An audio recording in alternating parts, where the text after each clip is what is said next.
pia saa 4 kamili usiku kupitia Azam 2. Pia unaweza kaifuatilia hapo. Sawa, Kombolela, Kiki na nini zote hizo kupitia sinema zetu. Sawa, usikose burudani hii kwa sababu ipo ya uhakika na huwezi kuipata kama hujalipia kisimbuzi chako. Lipia mapema ili uweze kupata burudani ya uhakika. Mchome, karibu. Asante. Sawa, tunaye Lebros Mchome. Nimefurahi kwa sababu na mambo mengi ya kumuuliza hapa. Tupo na Lebros Mchome. Mwanzo kasaka kabla tujaanza kwenda yona hapa nilikuwa namuuliza wewe bado upo Chadema au umetoka, kwa sababu mnanichanganya. Juzi nimekutana na Mwita mwanachama Chadema, ananiambia wewe mimi nishaondoka zamani. Au labda ajitambulishe pena majina yako pengine na unakotokea. Sasa ni ngumu kuwatambulisha. Asante. Jina langu mimi naitwa Lebros Mchome, ni mwenyekiti wa Chadema wilaya ya Mwanga, ni mjumbe wa baraza kuu la chama chetu cha Chadema, lakini vile vile pia nimewahi kuwa mwenyekiti wa baraza la vijana wa Chadema mkoa wa Kilimanjaro. Nashukuru sana kwa mwaliko wenu. Sawa, tumekuwa na Mchome hapa kwa sababu kisa ya taarifa ambazo zimekuwa zikizungumzwa toka juzi kuhusiana na majibu ya msajili ambayo yalikuwa ni majibu kutoka kwenye barua ambayo aliandika malalamiko ya Mchome kuhusu baraza kuu la chama. Ni baraza kuu Yes. Na alikuwa na malalamiko mengi, sasa kutuambia hapa alikuwa akitaka nini, lakini status ya yale malalamiko yako saizi ya nini kimetokea kwa watu ambao ndo wanaziona tu kwamba kuna baadhi ya wewe ulisema sijui ya fieka viongozi kama mtu anaongea kile status nini kimetokea kwa atusaidie hiyo mzizi kwamba mimi kwa mfano ndo kwa yule mtu ambaye amekutana nayo taarifa vigogo Chadema wafiekwa ilikuwaje? Mtarejea tarehe 18 mwezi wa kwanza ambapo nilimwandikia katibu mkuu wa zamani wa chama chetu Mheshimiwa John Mnyika kumuomba ufafanuzi juu ya akidi ya baraza kuu. Kwa hiyo ndo kana wa zamani. Katibu mkuu wa zamani wa sasa hivi sio katibu mkuu tena wa chama chetu, kwa mujibu wa msajili wa vyama vya siasa. Kwa hiyo nikawa nimemuomba ufafanuzi juu ya uhalali wa kikao cha baraza kuu ambacho kilifanyika tarehe 22 mwezi wa kwanza. Lakini baada ya hapo majibu yake yalikuwa ni majibu ambayo mimi sikuridhika nayo, majibu ambayo hayaridhishi hata kidogo. Na ni kutokana na kwamba niliona mbele athari ambacho kinaenda kutokea ni kitu gani. Kwa baada ya kutokuridhika nikaona basi ni vema kumwandikia msajili wa vyama vya siasa, ambapo nilimwandikia msajili wa vyama vya siasa tarehe 15 mwezi wa tatu. Nilimwomba anisaidie kuangalia uhalali wa kikao cha baraza kuu la tarehe 22 mwezi wa kwanza. Na kwa sababu madhara ambayo yatakuja kujitokeza mbele yapo mengi. Kwa mfano tulimsikia makamu mwenyekiti wa CCM para mzee wetu Wasira akisema watu wenyewe wamechaguana tu, hakuna hata akili. Sasa mtu kama yule anaposema neno kama hilo lazima uangalie kwamba madhara yake mbeleni yatakuwa ni nini. Nikajiridhisha kwamba kuna uwezekano kama chama changu kitaenda kwenye uchaguzi, kuna uwezekano tukaja tukaekewa mapingamizi. Katiba yetu ya chama iko wazi na inaeleza kabisa kwamba mgombea ubunge lazima apitishwe na kamati kuu ya chama. Sasa tunaenda kuwapata wagombea ubunge, baada ya hapo wakienda kuchukua fomu za kiserikali kwa wakurugenzi kule, wanakuja kuwekewa mapingamizi na wagombea wa vyama vingine kwamba huyu mtu hajapatikana kihalali, chama chake hakijampitisha kwa njia halali. Kwa sababu gani? Kwa sababu kamati kuu, katiba yao inasema kwamba mgombea ubunge atapitishwa na kamati kuu. Sasa kamati kuu iliyowapitisha hawa au huyu sio kamati kuu halali kwa sababu imepatikana kutokana na kikao ambacho sio halali. Sawa. Kwa hiyo nikaiona hiyo engo, ndio maana nikaamua kumwandikia pia msajili kumomba anisaidie hilo, na nilimomba msajili mambo machache. Moja, kufuatilia na kujiridhisha kwamba kikao ni halali au sio halali. 2, ni kubatilisha, kama sio halali ni kubatilisha maamuzi yote ambayo yalifanyika tarehe 22 mwezi wa kwanza, ni kubatilisha lile baraza kuu. Kwa hiyo kwenye kubatilisha baraza kuu ina maana kwamba atabatilisha pia uteuzi wa viongozi ambao waliteuliwa siku hiyo, akiwemo katibu mkuu, akiwemo naibu katibu mkuu bara, naibu katibu mkuu Zanzibar, pamoja na wajumbe 5 ambao waliteuliwa na mwenyekiti kuingia kwenye kamati kuu, akiwepo bwana God bless Lema. Kwa hiyo hilo ni jambo lingine pia ambalo nilimuomba. Lakini jambo lingine pia nililomuomba ni kukitaka chama chetu au chama changu kuitisha baraza kuu ambalo litakuwa na akidi ya 75% kwa mujibu wa katiba ya chama chetu, ibara ya 6.2.2b, kwamba chama chetu kiitishe baraza kuu ambalo litakuwa lina wajumbe zaidi au 75%, ili maamuzi yote yatakayofanyika kwenye kikao hicho yawe halali. Akiamua kurudisha watu hao ambao wamewateua, well and fine, hakuna shida yoyote, kwa sababu ni watu ambao tunafahamu, tunajua uchapaji kazi wao. Kwa hayo ndo ambao nilimuomba msajili. Watu wengine wakasema Mchome hawataki kina Mnyika. Uliona hiyo? Nimeiona. Ni kweli? Sio kweli. Mimi Mnyika nimefanya naye kazi. Na niliwahi kusema tena hapa kwamba mmoja kati ya watu ambao walini inspire sana kuingia kwenye siasa, mmoja wapo ni Mnyika. Kwa kweli hilo siwezi nikakataa, kwa sababu wakati naingia kwenye siasa, mtu wa kwanza mimi kukaa naye makao makuu ya chama pale Ufipa alikuwa ni Mheshimiwa Mnyika, na muda wote huo tumekuwa tukifanya naye kazi. Ninaujua uwezo wake jinsi ambavyo ulivyo mkubwa katika kufanya kazi za siasa. Kwa hiyo sio kweli kwamba mimi eti simtaki Mnyika hapa. Kwenye chama ikitokea kama hatua ambayo imefikia msajili, ni mimi mtasamea hilo yangu kufyeka, imetokea hivyo kwamba ameondoa uhalali wa wao kuwepo pale, nini kinatokea? Kimsingi kinachotakikana ni kwamba kamati kuu ya chama lazima iunde sekretarieti ya dharura.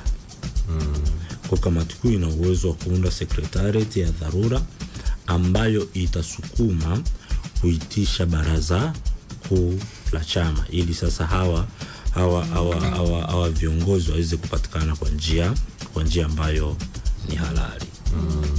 Kumbe mambo yanawezekana. Juzi wakati inatoka hiyo taarifa ya msajili, chama chako mpo kwenye ziara kanda Victoria kule, watu wanasema kwa inabidi shughuli zisimame, au msajili ameelekeza nini kuhusu viongozi ambao wapo kwenye kofia zile za uongozi na wanafanya kazi za chama mpaka muda huu?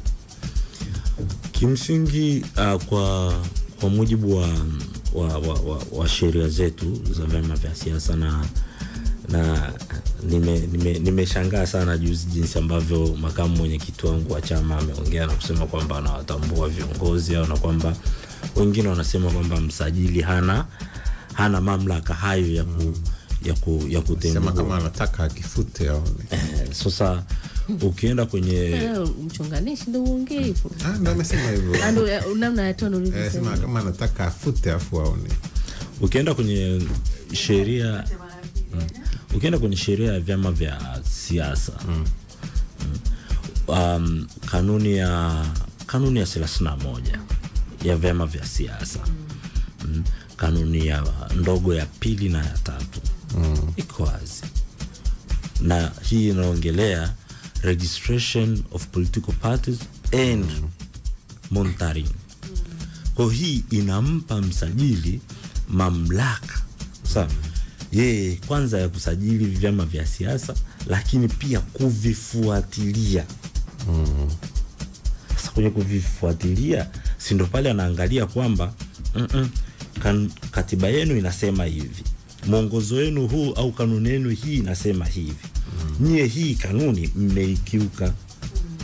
Kwa sababu kwenye barua ya msajili ambayo amewatumia amemtumia katibu mkuu ya kwamba anabatilisha baraza kuu la tarehe 22. Sasa kwa maana hiyo chama chetu kiitishe baraza kuu haraka. Msajili ameeleza wazi kabisa kwamba sheria inamruhusu yeye kufanya hicho ambacho amekifanya. Sawa. Na amerejea mpaka katiba ya Chadema kwamba katiba yetu ya Chadema inatuelekeza nini, katiba yetu ya Chadema inataka tufanye kitu gani, kwamba baraza kuu ili lifanyike lazima kuwe kuna akidi gani. Sawa. Na ameeleza kabisa kwamba na kuna kitu ambacho wakienda majukwani wanakikwepa. Kwa mfano makamu mwenyekiti wangu hajawahi kuongelea hata siku moja swala la uwepo wa wapiga kura sawa ambao ni batili. Kwenye hajawahi kuliongelea. Hoja zangu mimi zilikuwa ni mbili. Samahani, iweke vizuri hiyo wapiga kura batili. Walikuwa kwenye yani hoja zangu mimi zilikuwa ni mbili. Moja ni akidi ya baraza kuu kutokutimia. Hoja yangu ya pili ilikuwa ni uwepo wa wapiga kura au wa watu ambao walikuwepo ukumbini ambao sio wajumbe wa baraza kuu. Na katiba yetu iko wazi inaeleza, ukienda kwenye katiba yetu ibara ya 7.3 inaeleza wazi kabisa kwamba wanaopaswa kuwepo ukumbini wakati wa kufanya maamuzi ni wajumbe halali tu wa kikao. Sasa pale kwenye kupitisha katibu mkuu alikuwa ni maamuzi yale. Kama ni maamuzi means kwamba waliokuwa wanatakiwa kuwepo ukumbini walikuwa ni wajumbe halali wa kikao. Walikuwepo kina Mwamakula sio wajumbe. Walikuwepo kina Askofu Mapinduzi sio wajumbe. So, kwa hii hoja wanaikimbia. Yani wao wanabaki tu hapo akidi asilimia ilikuwa inatakiwa simple majority. No, kwa nini asiongelee pia na hii hoja ya uwepo wa wajumbe ambao sio halali, sio wajumbe halali wa kikao? Ukisoma barua ya tutakuja kuona ukisoma barua ya tarehe 2 ya tarehe 20 mwezi wa pili ambayo walikujibu Chadema, ambao mimi nilipata tarehe 28. Ulipata 28, yenyewe imetoka tarehe 20 mwezi wa pili. Ukienda kwenye maelezo yao kwenye namba 6 wanasema wewe mwenyewe kwenye hicho kikao hukuwepo, kwa hiyo umesimuliwa tu. Ni vitu vya ajabu. Na siamini kwamba kaka yangu Mnyika ndo amejibu hivyo vitu, kwa sababu yeye anajua uwepo wangu hauwezi ukaverify uvunjwaji wa katiba yetu. Uwepo wangu hauwezi. Ulikuwepo hukuwepo? Nilikuwepo na posho nilipewa. Sasa tukija kwenye dokumenti za chama zinaonyesha kwamba ulikuwepo. Na dokumenti za chama zinaonyesha nilikuwepo, ndo maana nilipewa posho yangu. Ndo maana nilipewa stahiki zangu. Sasa unampaje stahiki mtu ambaye hayupo? Yani ni vitu vya uongo ambavyo kwa kweli vinasikitisha. Kwa sababu hata ukienda kwenye misingi ya sheria inaeleza wazi kwamba kujua au kutokujua sheria haikupi uhalali wewe wa kuvunja sheria. Kwa mimi kuwepo au kutokuwepo, sawa, hakusababishi chama changu kivunje katiba yake. Kwa ni hoja ambayo kwa kweli kwa mtu mzima haiwezi kaingia kwenye kichwa chako. Naona hapa tumekaa sana. Au unataka kuongeza? Hapana. Tunaendelea pengine. Pote pana Musu Mchome. Sasa hizi G55 mmebakiwa ngapi? Maana wengine sio chama. waliohama wamehama, watakaohama watahama, mimi bado nipo Chadema. Au hami. G55 mmebaki yani bado mpo au umebakia mwenyewe tu? Niko tayari kubaki mwenyewe. Au hami chama. Mimi nipo tayari kubaki mwenyewe. G55 pia imepasuka. Kwamba ndani ya G55 hapo wanaobaki wenye msimamo wa kubaki na wapo wote wenye msimamo wa kuondoka. Kutofautiana misimamo sio kupasuka. Kwa sababu sisi ni binadamu. Kila mtu ana mtazamo wake. Sawa. Kama binadamu mimi siwezi nikawa na mawazo sawa na wewe Kisa, wala siwezi kuwa na mawazo sawa na wewe Mtei. Kwa hiyo kuna kutofautiana mawazo na mitazamo. Kwa ambao wao wameondoka, inshallah ni marafiki zangu, kuna maisha nje ya siasa, tutafanya mambo mengine nje ya siasa. Kwa nini Mchome kwa akizungumza anaonekana haridhishi na mambo ambayo yanaendelea Chadema? Ukimsikiza Mchome, kwa nini aondoki sasa, kwamba hapa siridhishi na itamani siasa hii aina hii? Sasa kwa nini Mchome haondoki Chadema? Chadema ni chama ambacho nimekipigania sana. Ni chama ambacho kimechukua muda mwingi kwenye maisha yangu. Ni chama ambacho kimeninyima kukaa karibu na familia yangu kwa muda mrefu. Kwa hiyo nikiona hiki chama jinsi ambapo kinaelekea inanisikitisha na inaniumiza. Kwa mimi nitapambana kwanza umumu ndani. Tutapambana kwanza tuhakikishe kwamba tunarejesha misingi imara ya chama chetu, kurudisha imani ya wananchi kwa chama chetu. Kwa sasa hivi mimi bado nipo, naendelea kupambana kuhakikisha kwamba tunarudi kwenye misingi ile ambayo tulijiwekea kama chama. Unaamini Chadema, kuna watu wanasema kwamba ndo wewe unaamini kwamba kwenye mapambano haya ambayo mtasimama ukipigania chama Chadema? Kimsingi tuna wakati mgumu na ili wala hakuna haja ya kuficha. Japokuwa wenzangu ukiangalia huko kwenye mitandao ya kijamii, kwenye majukwaa, wanasema anataka kuondoka aondoke, kwamba sijui aliondoka kina Zito, aliondoka kina Dr. Slaa, aliondoka sijui kina nani. Kila Mkumbo. Kiukweli kabisa Chadema tangia imeasisiwa mwaka 92 haijawahi kupitia wimbi hili ambalo napitia. Ni kweli aliondoka Zito aliondoka na nani? Ni kweli aliondoka Dr. Slaa aliondoka na kina nani? Ni kweli aliondoka kina Mkumbo Kitila, waliondoka na kina nani? Ni kweli sasa hivi hatupo na kina Halima, wameondoka na kina nani? Mpaka hivi tunavyoongea leo zaidi ya wanachama 3,000 wameshaondoka Chadema. Afu tunajipa moyo kwamba hatujatikisika, bado tuko imara. No, kuna mali tumeshuka. Wanaondoka ni wanachama au ni mashabiki wa Chadema? Namba sasa, kwenye sababu unajua wanachama wana kadi, wana nini? Maana kwanza kimsingi amuliza hivi sana kwamba tuone labda nimerudisha kadi na nini. Kimsingi huwezi kuwa kiongozi wa Chadema kama wewe sio mwanachama wa Chadema ambaye kadi yako iko hai. Kwa sababu tunapokwenda kwenye uchaguzi kuna kitu kinaitwa usaili. Unapofanywa usaili ili upitishwe sasa kuwa mgombea wa nafasi yote ndani ya chama, ni lazima kadi yako iwe hai. Na kuna maeneo mengine ambayo ukishafikia inakwambia kabisa kwamba kadi yako iwe ya daraja fulani. Yaani huwezi ukaenda kuwa mgombea wa kamati kuu alafu una kadi ya mwanachama wa kawaida shilingi 2,500. Sawa.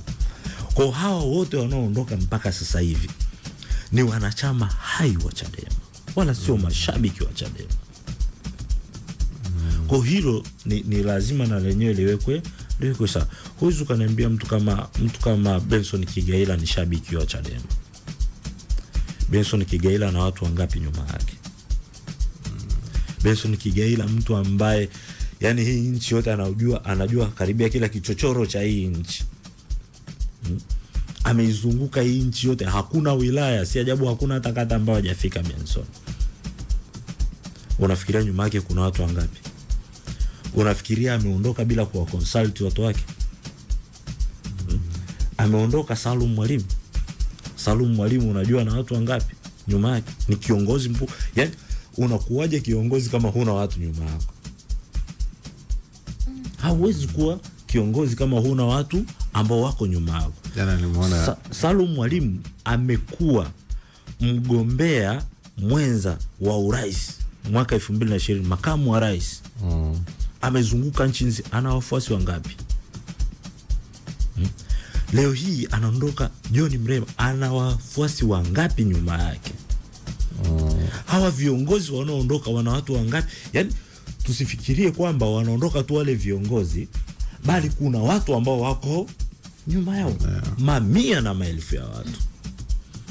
Wewe ukaniambia Kigeila pale alipo anakosa hata watu 3000 yeye mwenyewe tu, anakosa watu 3000. Hawezi kukosa, amezunguka nchi nzima. Kwa tusitake kujipa moyo kwamba eti bado tuko strong. No.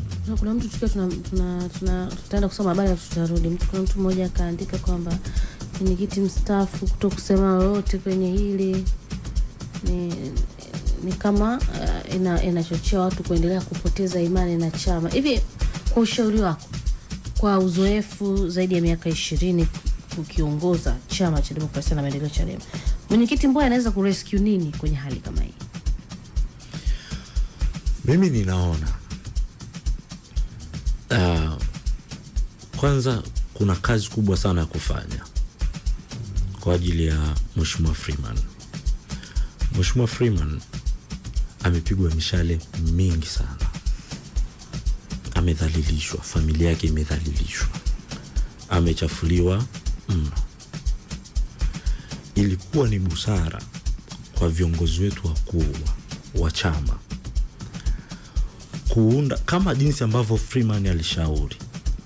Katika hotuba yake ya mwisho, Mheshimiwa Freeman alishauri, akasema mmeshinda, undeni tume ya usuluhishi. Kitu ambacho baadaye mwenyekiti wetu wa sasa wa chama alisema kwamba hakuna ambaye hajatukanwa au hakuna ambaye hajaumizwa, hakuna ambaye hajakanyagwa. Sasa once unapokuwa kiongozi, wewe tayari ni kiongozi wa watu. Yaani wale waliokuwa wanakuunga mkono ni wako, na ambao walikuwa hawakuungi mkono pia ni wako. Hakuna uchaguzi ambao hauna kukanyagana. Sawa, lakini umeshakuwa kiongozi, lazima uangalie jinsi ambavyo utawafanya wale ambao walikuwa wanakukanyaga uwarudishe wa kuamini tena. Sawa. Kwa hiyo mwenyekiti wetu wa sasa wa chama alipaswa kuunda tume ya usuluhishi mapema sana. Kwa hapa tulipofikia sasa hivi, ana kazi kubwa sana ya kufanya, na kama chama tuna kazi kubwa sana ya kufanya. Kwa sababu leo huwezi kumfuata Freeman ukamwambia kuhusiana na masuala ya siasa. Si ajabu hataki kusikia kabisa masuala ya siasa, kwa sababu legacy na reputation ambayo ameitengeneza for several years imekuja kuvurugwa na watu wachache. Mchome shikilia hapo. Tukirudi tunaenda kusoma news update. Tukirudi tutaendelea hapa na kuona na Soro Abdalla na kuona Steven Kudaka na wengine wengi kwenye ukurasa wetu wa YouTube. Tunarudi. Tumevuka boda kuiunganisha miji mikuu ya Tanzania, Kenya na Uganda, na kwa pamoja tumeichagua East Africa Radio kutuleta pamoja. East Africa Radio. Together tunawakilisha. East Africa Radio. Together tunawakilisha. This is East Africa Radio. Play only the best music. Hawa jamaa wamezuka boda. Dar es Salaam 99.0. Kampala anytime they keep it locked. Yani kila kitu napata hapa. Nisikilize radio gani tena? Mimi ndio imeshafika sasa. You're listening to only the best radio station. Radio station. East Africa Radio. Together tunawakilisha. News update.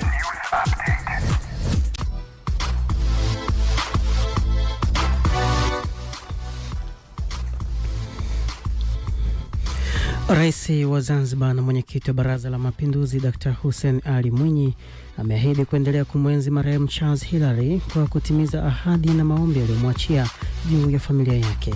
Alisisitiza kuwa uhusiano wao haukuishia kazini tu, bali ulihusu pia mawasiliano ya karibu kuhusu maisha ya kifamilia. Akizungumza jana Jumatano Mei 14 mwaka 2025 wakati wa ibada maalum ya kuaga mwili wa Charles Hilary uliofanyika katika viwanja vya Mapinduzi Square, Dr. Hussein Mwinyi amefichua kuwa Charles enza uhai wake alimweleza jambo la msingi kuhusu familia yake ambalo alitekeleza kama njia ya kuthamini mchango wa utumishi wake. Lakini ndio mapenzi ya Mungu na sote tupo katika njia hiyo.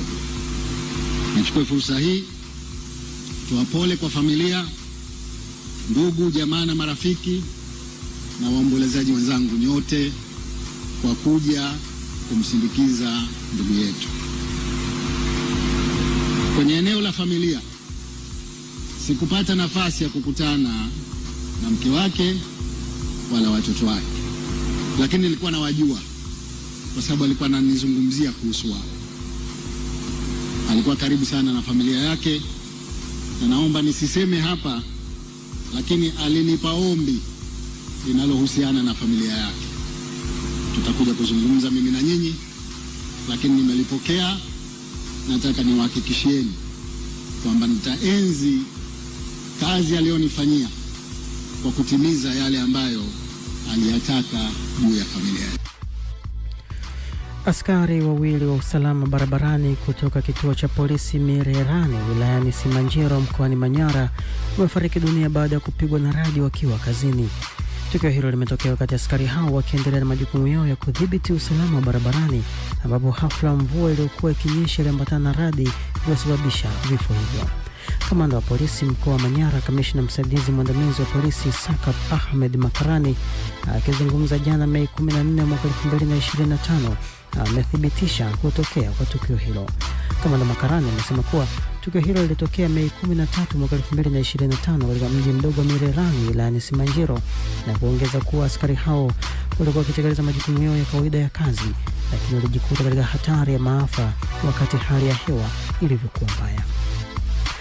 Na kijana Joseph Mhulila mwenye umri wa miaka 28 ambaye ni dereva bodaboda na mkazi wa mtaa Lukosi katika manispaa ya Iringa amefikishwa katika mahakama ya wilaya ya Iringa akikabiliwa na shtaka la mauaji ya mtoto wake wa kumzaa aliyefahamika kwa jina Timothy Joseph Mhulila mwenye umri wa miaka 6. Kesi hiyo nambari 11594/2025 imesomwa kwa mara ya kwanza hapo jana mbele ya hakimu mkazi mkuu wa mahakama ya wilaya ya Iringa Rehema Mayagilo. Akimsomea shtaka hilo, mwendesha mashtaka mwandamizi wa serikali Radhia Njovu amesema mnamo tarehe 11 Aprili mwaka huu mshtakiwa Joseph Mhulila alimuua kwa kukusudia mtoto wake Timothy Joseph Mhulila. Kutokana na uzito wa kosa hilo ambalo linamkabili mshtakiwa huyo wa mauaji halina dhamana na kisheria, mahakama hiyo haina mamlaka kusikiliza kesi hiyo, na hivyo mshtakiwa hakutakiwa kujibu chochote. Upande wa mashtaka ulieleza kuwa upelelezi bado haujakamilika na kuomba mahakama ipange tarehe nyingine kwa ajili ya kutajwa tena kwa kesi hiyo. Hakimu Rehema Mayagilo alikubaliana na maombi hayo na kuahirisha kesi hiyo hadi tarehe 28 Mei mwaka huu ambapo itatajwa kwa mara nyingine. Na mwisho wa news update kutoka hapa East Africa Radio, mimi naitwa Abel Kilumbo. News update. 97.7 East Africa Radio. Tanga. Together tunawakilisha. Usitoke. Baki hapo hapo. Tunalipa bill dakika 0 tu. Tunarudi. This is East Africa Radio. Playing only the best music. Hawa jamaa wamezuka boda. 88.1 Dar es Salaam. 99.0 Kampala anytime any day, keep it locked. 94.7 Nairobi. Yani kila kitu napata hapa. Nisikilize radio gani tena? Mimi ndio nishafika sasa. You're listening to only the best radio station. Radio station. East Africa Radio. Together tunawakilisha. Hizi ndio zile za wajanja wa enzi hizo. Ready or not, here I come. Ikiingia kali, ikitoka kali. Ngoma juu ya ngoma. Za kitambo. Zinachapwa hapa. East Africa Radio na DJ 45 King. kila Jumapili kuanzia saa 10 jioni hadi saa 12. We got the DJs. You're listening to McKay. DJ McKay. Allah.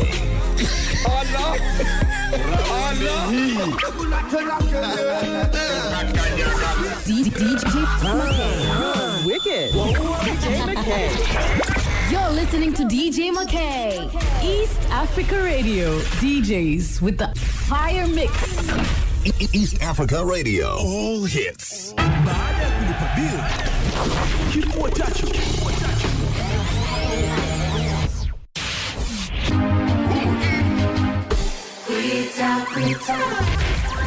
This is who we are. When I look at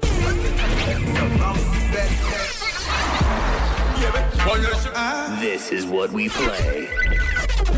Down son, we keep it up. Transmitting music. You got an addiction, man. You got an addiction. East Africa Radio. East Africa Radio.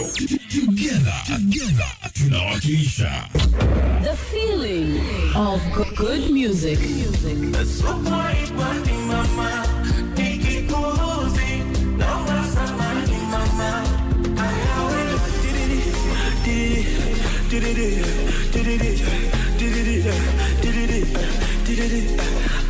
East Africa Radio. All hits.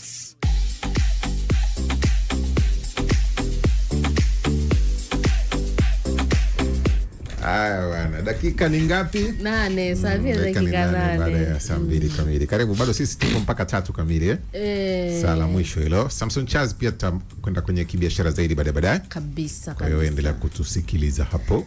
Anaitwa Nasoro Abdalla anasema Chadema imepoteza mwelekeo kwa upande wa Zanzibar. Kwa hiyo ni chama kinachofanya kazi upande mmoja wa muungano, ni mtazamo wake.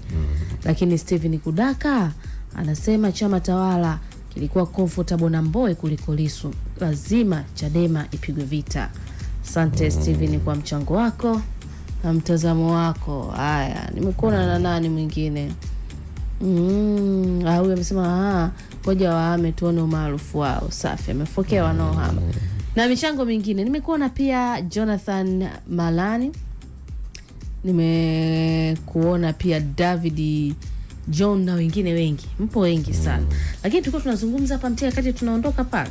Tulikuwa tumeanza kugusia kuhusu ile mwenyekiti anaweza akafanya au unaona hamna ambacho ni mti. Anaweza kufanya nini mwenyekiti mstaafu? Unajua ile kauli ya kuponya majeraha yale ni hajapona. Kwa hapa hali ilivyo watu hawajapona. Nilikuwa nafuatilia mgeni anasema awali ni masiti kwenye safari. Nilikatazwa kuingia ofisini kama mwenyekiti mpya. Yaani kuna yani hivyo unakuta kuna sababu, kuna mambo madogo. Chadema inatokea kumwomba msamaha labda Mbowe kwa sasa, yani sijui, yani nashindwa kusema kumwomba msamaha kwa sababu nikisema namuomba msamaha maana yake nathibitisha alikosewa na amenuna. Hapana. Mchome jibu, yani jibu kwa ulivyoelewa swali langu tu. Swala sio kuomba msamaha. Swala ni kutafuta suluhu. Kwa sababu kuna kuomba msamaha na kuna kutafuta suluhu. Kwa hiyo kinachohitajika sasa hivi ni kutafuta suluhu, lakini sasa unafanya suluhu na kina nani? Unajua kwa nini nasema kwa sababu baada ya uchaguzi ni ukweli usiopingika, Chadema kumekuwa na ubaguzi wa hali ya juu. Sasa Mchome, kabla huja ni ubaguzi au ni safu mpya inafanya kazi, inaonekana waliokuwepo sasa hivi kwa sababu hawapo kazini wanajihisi kwamba wanabaguliwa? Ya, kumekuwa na ubaguzi kwa sababu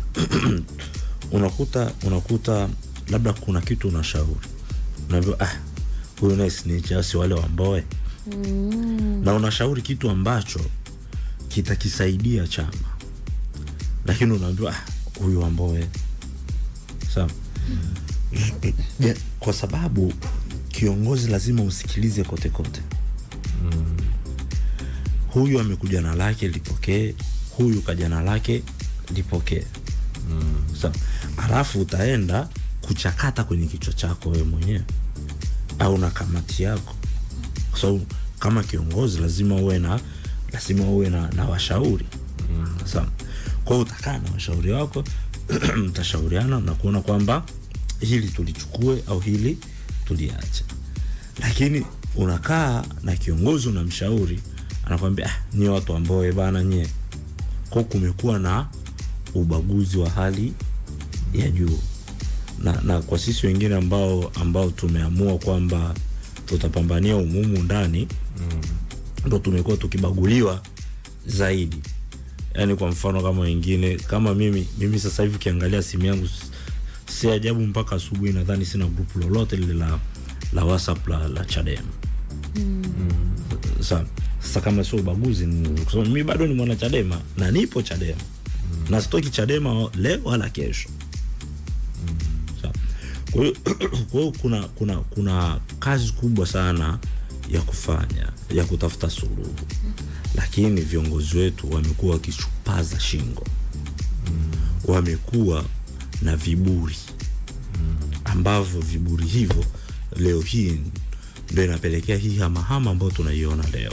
Hivi nyinyi ambao ni mna mitazamo ya hiyo ambayo umeizungumza, na umezungumza vizuri kwamba ukitoa maoni unaonekana wanatumia kauli wewe ni mtu ambaye mmeshafikiri nyewe wenyewe kumtafuta mwenyekiti mstaafu mshauri jambo labda mwenyekiti, huku ndani sisi tunaonekana ni watu wako, hebu toka hadharani waeleze viongozi wapya kwamba sisi sio wako, sisi ni wanachama wa Chadema? Kwa bahati mbaya sana, mtu ambaye anapaswa kufanya hiyo kazi ni hawa ambao wako kwenye uongozi sasa hivi. Wao ndio wanapaswa kumtafuta mwenyekiti wa zamani Freeman, kwamba mheshimiwa Freeman, kuna shida, ikichama umekiasisi wewe ni moja kati ya watu ambao wamekiasisi ikichama, na sio kuendelea kumtukana. Sasa leo unaendaje kumuomba Freeman atoke aongee neno, ili hali ilivyofahamika tu kwamba mheshimiwa Freeman ameenda gerezani kumsalimia mheshimiwa mwenyekiti Lissu, alioga matusi. Mboye umeenda kufanya nini? Mboye sijui nini, mboye ndo. Sasa mtu kama huyo anatokaje tena aje aongee kuhusu Chadema? Si ataendelea kudhalilishwa, ataendelea kutukanwa. Yani ameenda tu gerezani kumsalimia au kumjulia hali mwenyekiti Lissu, lakini ameoga matusi kweli kweli. Sasa mtu kama huyo unamwambiaje atoke azungumze tena ili aendelee kutukanwa? Lakini unaikumbuka tweet ya Mnyika? Mnyika mara ya mwisho alitweet akaeleza kwamba amewasiliana na mwenyekiti kwa njia ya simu. Ni uongo. Ni uongo. Na mwenyekiti akamdhihirishia wazi kwamba hata hawa wanaohama mimi. Ni uongo. Wewe Mchome, sasa unaingiliaje mazungumzo ya watu, umejuaje? Ni uongo. Ile ni propaganda ambayo imetengenezwa. Mnyika anaweza kujitokeza akadanganya kuzungumza na mtu. Narudia tena, ni uongo. Sio kweli. Mnyika amejiandikia yeye mwenyewe, lakini hajaongea na Freeman. Mimi ninajua Freeman atoke aseme mimi ninajua aliyetengeneza hiyo propaganda ni nani. Akamwambia Mnyika, hapa ili sasa ili tuvunje moyo ili sakata la hamahama, na watu waone kwamba bado Freeman tupo naye. Sasa tutengeneze propaganda hii kwamba umeongea na Freeman. Lakini sio kweli. Kwa hiyo ni sahihi kusema Freeman Mbowe yupo aware na hichi ambacho mnakifanya? Freeman hayupo kwenye siasa sasa hivi. Hayupo. Na hata bahati nzuri mimi nina access ya kuongea na watoto wake. Akamwambia mzee hataki kusikia mambo ya siasa, wewe mzee sasa hivi mletee dili ya hela. Sawa. Lakini sio masuala ya siasa. Tunajua mimi ni mwoga. Secretariat yake imeondoka Chadema, hata kuwapigia simu kuuliza jamani mbona huko naona mnaondoka nimewaacha kwenye chama. Kauli hajamuuliza. Sasa mimi sio secretariat. Ni bora mngetafuta secretariat hapa. Tuko tunakizungumza hapa, tutafanya juhudi za kumtafuta pia katibu wa Chadema ambaye ni wa zamani. Napata kwa kasi pia kulitaja hilo. Sawa. Hii ilikuwa ni taarifa ambayo aliandika ikieleza kwamba amewasiliana na mwenyekiti Freeman Mbowe. Ameeleza kwamba ana dhamira ya kugombea urais, ubunge au uongozi wa chama chochote cha siasa katika uchaguzi wa mwaka 2025. Anasema anatambua kuwa wachache waliojiondoa Chadema, baadhi yao wamekuwa wakitumia jina lake kushawishi baadhi ya viongozi wa chama na wenye nia ya kugombea kujiondoa kwenye chama kwa madai kuwa wanaunga mkono na anajiandaa, wanamunga mkono yeye, yani Mbowe, kwamba anajiandaa kugombea urais. Basi kwa ilikuwa ndefu hivi. Ina kama siku 6 hivi tangu ilipowekwa. Sasa Mchome anajaribu kuonyesha kumtoa Freeman kwenye hayo na Mchome ameikanusha. Sasa Mchome mimi pia mimi sijui. Tutamtafuta Mnyika naye aseme kwa nini Mchome anasema yeye muongo. Mchome ameongea kwa kujiamini sana kwenye hili. Toka nimeshtuka. Tumemaliza sisi. Una neno lolote la mwisho tuondoke Mchome? Mimi labda la mwisho. Yasipotekelezwa unafanya nini? Haya yote yalitolewa na msajili. Ndio nilikuwa nataka kwenda huko. Kwamba nimemsikia makamu mwenyekiti wa chama chetu Mheshimiwa Heche akieleza kwamba hatambui hukumu ambayo imetolewa na msajili wa vyama vya siasa. Kama anataka akifute. Na kama anataka akifute. Nisitiza kwa sababu nilisikia nikaogopa. Ni kauli ambayo kiukweli kwa mtu mwenye uelewa mzuri ni kauli ambayo sio sahihi. Ni kauli ambayo ni hatarishi kwa chama chetu. Na wakati mwingine unajiuliza kwa nini makamu mwenyekiti amekuwa akiongea sana ya maneno ya Chadema ifutwe sijui. Sio mara ya kwanza juzi anaongea. Alishawahi kusema kwamba kama Chadema inakufa acha ife. Si ajabu ni mtu, na wala siogopi kusema hili. Si ajabu ni mtu ambaye yuko kwenye project ya kuiua Chadema. Na kwa sababu anajua madhara ya yeye kupinga hukumu iliyotolewa na msajili wa vyama vya siasa. So msajili wa vyama vya siasa kwenye chama, kwenye vyama vya siasa hivi, katibu mkuu wa chama ndio afisa masuhuri. Yani yeye ndio accountant officer, ndio ambaye anasimamia mapato na matumizi. Sawa. Ili chama kipate ruzuku lazima kiwe na katibu mkuu ambaye ndio afisa masuhuri. Asa leo Chadema haina katibu mkuu, ruzuku itakuja? Afu wewe makamu mwenyekiti wa chama unaendelea kusema eti namtambua. Sisi Chadema tunamtambua kwamba Mnyika bado ni katibu mkuu.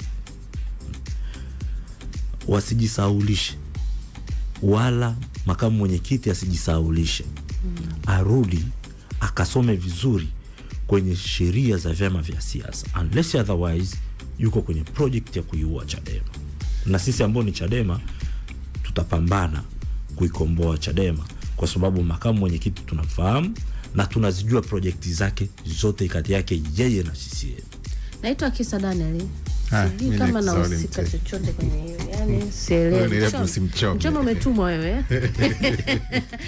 Basi tu kwa haya mengi tuliyozungumza, ni najua kwa watu wengi wametajwa hapa na kwa taaluma yangu wanahitaji na wao pia kujibu. Kwa hiyo tunafanya juhudi za kuwatafuta wote waliotaja, kina Mnyika hapa, nataja kina Heche na wengine wote kutolea ufafanuzi, kwa sababu hapo mengine ya Mchome ni madai. Asante Mchome, lakini nakusisitiza pia ni mtazamo wa Mchome. Ndio maana tutatafuta pia hao waliotaja ili na wao pia waweze kutoa mtazamo wao ili habari yetu iweze kuwa kamili. Naitwa Kisa Dane, tunarudi na kibiashara zaidi. Asante Mchome kwa kuja. Nashukuru sana, asante. Tunafurahi sana. Tukiona tena si utakuwa bado upo chicha au basi? Mimi bado nipo. Super breakfast. Kibiashara.